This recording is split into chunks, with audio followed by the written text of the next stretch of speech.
Alô, você concurseiro de todo o Brasil, é um prazer mais uma vez estar na sua companhia. Seja bem-vindo, meu amigo, minha amiga, a este site de sucesso que vai fazer de você mais um dos nossos campeões. Sou o professor Jefferson Fiel, professor de matemática e de raciocínio lógico, galera.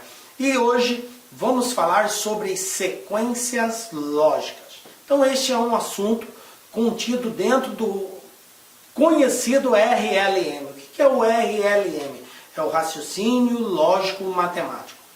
É um conjunto de regras pela qual nós fazemos uso do raciocínio para resolver alguns problemas matemáticos, ok? O tradicional raciocínio lógico matemático. Parece um bicho de 7 cabeças, mas não é não, galera. Nós aqui do LAC vamos facilitar a sua vida, claro, fazendo as abordagens necessárias, identificando qual é a melhor operação matemática para se adotar e, dessa forma, resolver os exercícios. Tranquilo? Vem comigo então, vamos dar o pontapé inicial, hoje falando sobre sequências lógicas. Então a gente vai falar sobre sequência de números, sequência de letras, sequência de figuras e, como de praxe, claro, sempre resolver aí uma bateria de exercícios. Perfeito? Então vamos lá. Primeiro, professor Fiel, o que é uma sequência lógica? Então nós temos aqui o seguinte, também conhecido como raciocínio lógico, né? Raciocínio sequencial ou lógica sequencial, ok? São duas terminologias que podem aparecer. Ou ele fala exatamente sequência lógica, ou fala raciocínio sequencial ou lógica sequencial. Ou seja, é uma forma de descobrir um padrão de identificação da sequência. Eu vou ter um conjunto de elementos, que pode ser números, pode ser letras, pode ser figuras, e eu tenho que identificar qual é o próximo elemento dessa sequência que está sendo apresentada. Ou o exercício pede para nós definirmos quem é o próximo elemento da sequência, ou ele vai pedir para nós encontrarmos uma posição específica nessa sequência. Mas fica tranquilo, nós vamos trabalhar todas as hipóteses prováveis na qual as bancas cobram esse tipo de assunto. Perfeito? Então, isso é sequência lógica. Então, essas sequências, como nós já dissemos, pode ser constituída por números, por letras, por figuras, por pessoas, enfim. São várias formas de nós estabelecermos essa sequência. O que a gente precisa buscar diante de uma sequência? A gente tem que encontrar uma lógica, um padrão a ser definido. Espera aí, essa sequência, o padrão é qual? O padrão é que a posição das figuras estão alternando de um jeito, ou os números estão crescendo de um jeito ou diminuindo de outro. As letras, a forma como uma se coloca diante da outra, obedece um padrão de contagem ou não, enfim, eu preciso definir qual é o padrão adotado, seja para números, seja para letras, seja para figuras. Então observe que a gente vai ter que ter no mínimo 3 elementos para caracterizar esse padrão. E aí, diante dessa lógica, a gente vai adotando para descobrir os demais termos. Porque aí dá para nós construirmos uma lei de formação, uma lei que, digamos assim, que estabeleça qual é o próximo elemento dessa sequência com base nessa lei, ok? Então a gente tem que sempre ir em busca desse padrão, dessa lei de formação. Bom, algumas sequências elas são bastante conhecidas, né? E aqui a gente vai tratar de algumas operações matemáticas que precisam ser observadas, né? Por exemplo, as operações fundamentais. Para você que vai estudar a lógica sequencial, lembrando que em boa parte os assuntos têm uma abordagem matemática, tá? Na qual eu preciso fazer uso de alguma operação matemática para facilitar a identificação desse elemento, tá? Eu preciso entender pelo menos as operações fundamentais, ou seja, adição, subtração, multiplicação e divisão. A grosso modo são as que nós mais iremos explorar. Seguido, potências, casos de potência também podem aparecer dentro de uma ordem. Números primos, né? Já a gente vai falar sobre isso. Quadrados perfeitos, também vamos falar o que é. Progressão aritmética e geométrica, que tem tudo a ver também com as operações fundamentais, porque a progressão aritmética se enquadra dentro da lei de formação de adição ou subtração, e a geométrica dentro da multiplicação e da divisão, nós podemos também representá-la. Ok? Perfeito. Professor, eu não entendo de progressão aritmética e geométrica. Fica tranquilo. Sabe somar e subtrair? Você sabe a progressão aritmética. Sabe multiplicar e dividir? Você vai saber a progressão geométrica. Ok? Bom, vamos ver os casos mais básicos, que são os casos de adição e de subtração, dado uma sequência numérica.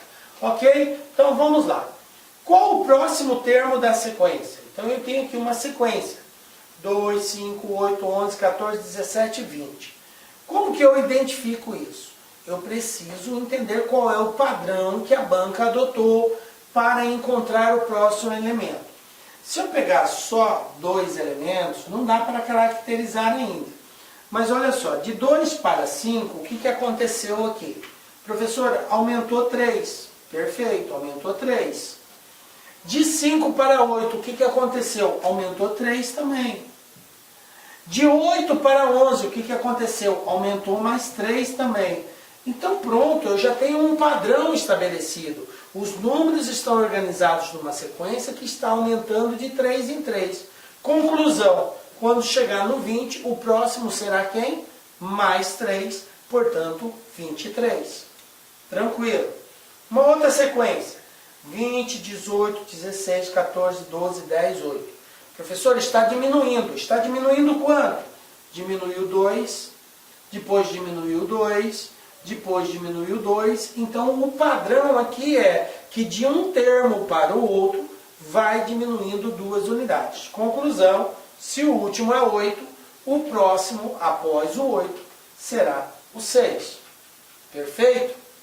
Vamos para um outro padrão. 12, 13, 15, 18, 22, 27, 33. Professor, isso está mais complexo, de fato, porque agora ele não segue um padrão só. Olha só, do 12 para o 13, o que aconteceu? Aumentou 1. Do 13 para o 15, aumentou 2. Do 15 para o 18, aumentou 3. Do 18 para o 22 aumentou 4, do 22 para o 27 aumentou 5, do 27 para o 33 aumentou 6. Então o padrão é esse. Aumenta 1, aumenta 2, 3, 4, 5, 6, o próximo vai aumentar 7. Então se eu tenho 33, com 7 eu vou ter 40. Viram aí? Não é difícil os padrões de adição e subtração. Vez ou outra, pode aparecer os dois ao mesmo tempo. Observe que nós vimos um caso de soma, outro de subtração. Aqui no primeiro era um valor constante que era somado. No segundo era subtraído um valor constante. No terceiro foi sendo adicionado, mas alternadamente, sequencialmente. 1, 2, 3, 4, 5. Agora temos um caso de alternância, tá? 33, 30, 28, 25, 23. O que aconteceu aqui? Do primeiro para o segundo diminuiu 3. Do segundo para o terceiro diminuiu 2. Do terceiro para o quarto diminuiu 3. Depois do quarto para o quinto diminuiu 2. Do quinto para o sexto diminuiu 3. Do sexto para o sétimo diminuiu 2. Olha aqui a ordem, a lei de formação. Diminui 3, diminui 2, diminui 3, diminui 2, diminui 3, diminui 2. O próximo tem que diminuir 3. Portanto, 18 tira 3, 15. Viram? Muito simples a sequência para nós determinarmos o próximo número. Pelo menos esses casos que nós trouxemos aqui, que é o que eu chamo a atenção de vocês, que é a primeira coisa que você tem que tentar. Você pode até estar pensando, prof, mas é o seguinte, vai ter casos mais complexos. Sim, estamos aqui preparando a sua mente para quando olhar para uma sequência numérica, você começar a analisar as mais diversas variáveis de resolução. Tem casos simples, tem casos mais complexos. Por quê? Eu digo sempre que a sequência numérica, gente, é algo muito complexo. Sabe por quê? Porque a gente precisa entrar na cabeça da banca, de quem preparou essa questão, de quem formulou a questão. Eu preciso entender qual era a dessa pessoa na hora de programar a sequência. Porque certamente ela pensou numa lei de formação para ir colocando os números numa certa sequência. E eu tenho que descobrir qual foi a lei de formação que esse indivíduo formulou. Então não é fácil.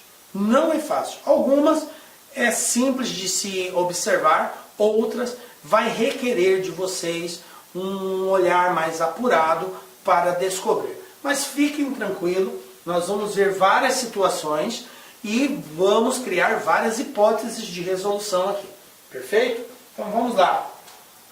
Bom, e se for multiplicação e divisão, como que ficaria? Vou trazer aqui para vocês, olha só.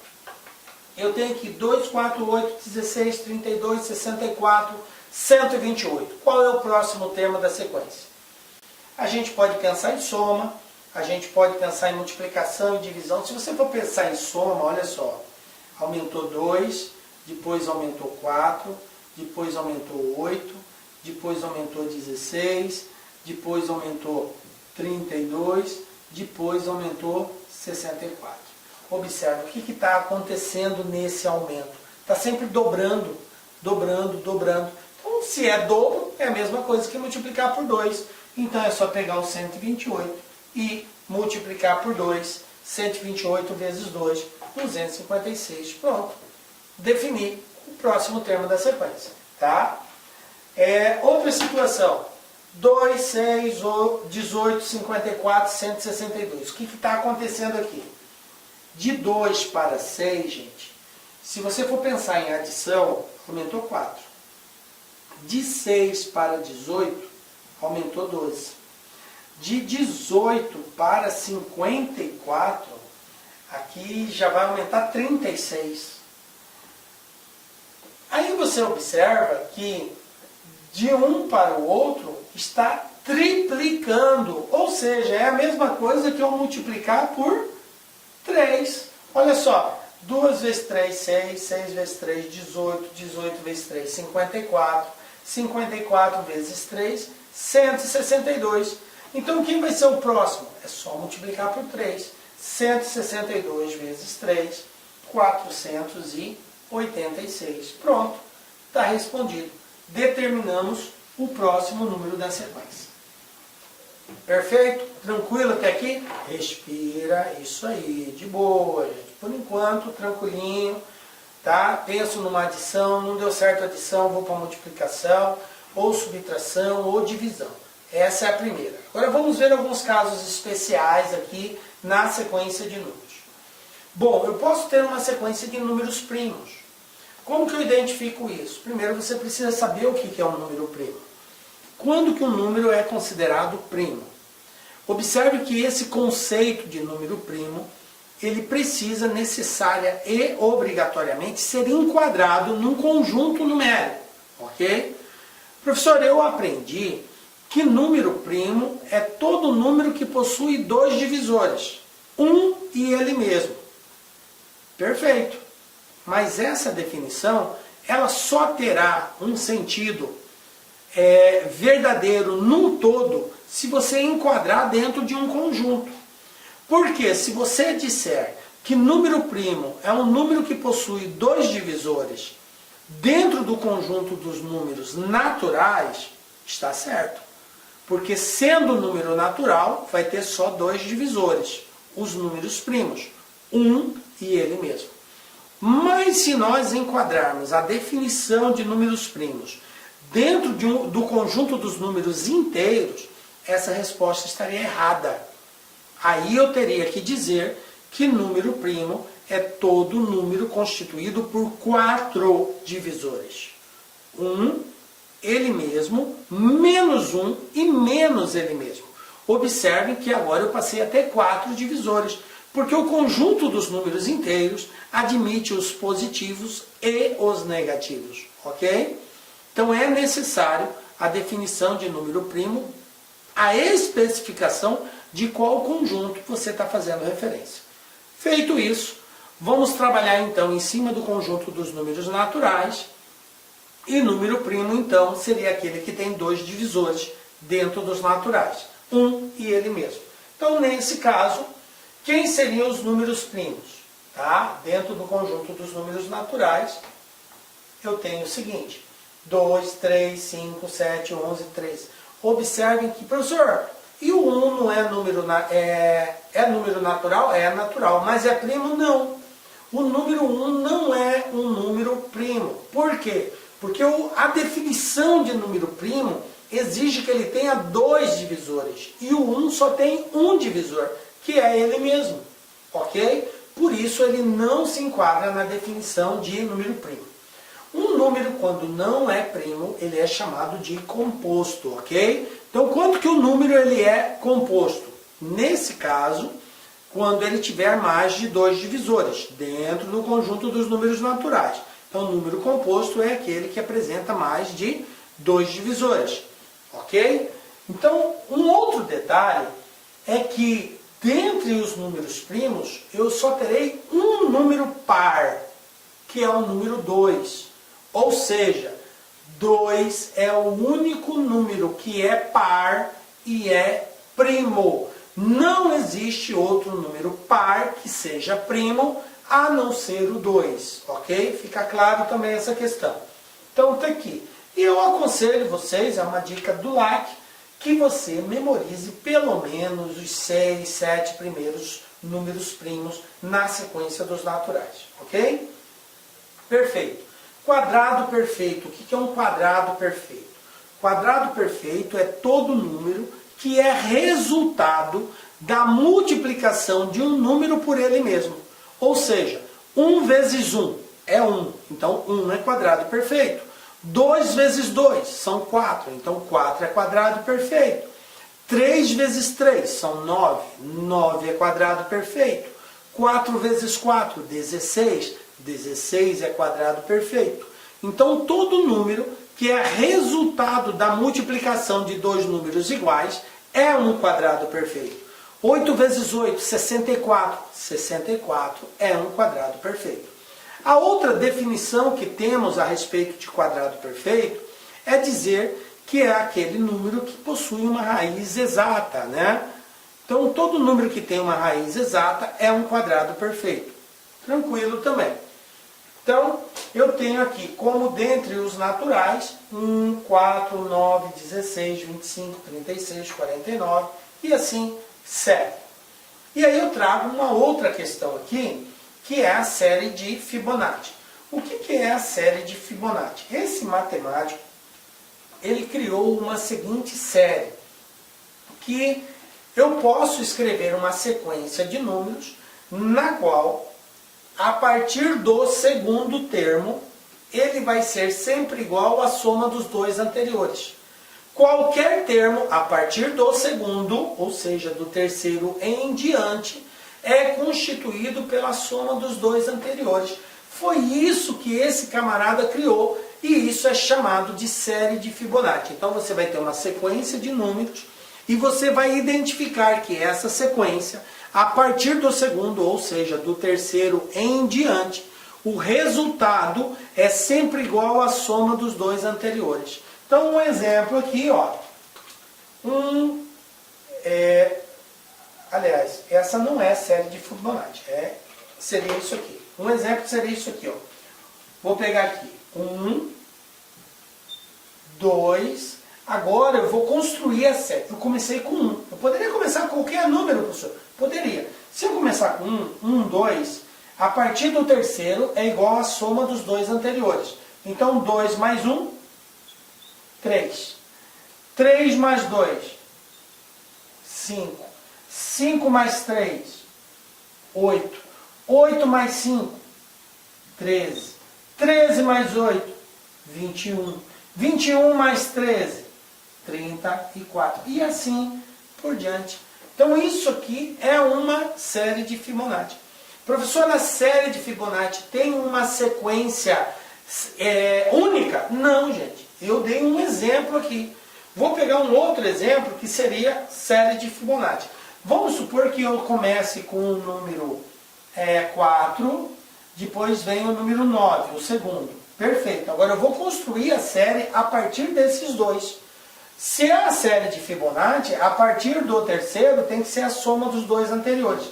Então 9 mais 4... Olá, meus amigos! Inicialmente eu peço licença a vocês, pois essa aula é uma aula demonstrativa aqui do nosso querido site LAC Concursos, que nós fizemos um curso focado específico da Guarda Civil Municipal de Sorocaba. Curso este completo, ponto a ponto do edital, super atualizado.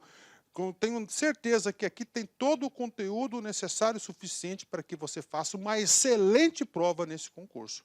Professor, o investimento, cara, super promoção, apenas R$ 119,90, você vai ter acesso a todo esse conteúdo, o restante dessa videoaula, você vai ter o PDF, cara, você vai ter muito mais. Cara, e outra coisa, no site, eu peço que você estude via menu Personal Coach. O que é isso? É a nossa metodologia vitoriosa. Tá? Ali, nosso setor pedagógico pegou todo o conteúdo, transformou em metas diárias de estudos. Cada meta que você cumpre é uma meta importante rumo à sua aprovação. Tudo bem? Professor, qual que é a minha meta? É sempre antecipar a meta. Vamos supor que hoje é dia 15 de julho. Cara, você tem que já fazer de hoje e de amanhã, dia 16. Eu vou terminar mais cedo, você refaz, você faz revisão. Você não quer passar? Então vem comigo aqui na LAC Concursos. Tem um link aqui embaixo para você diretamente lá fazer a sua matrícula. Pode vir, não é fake news, cara, não tem golpe.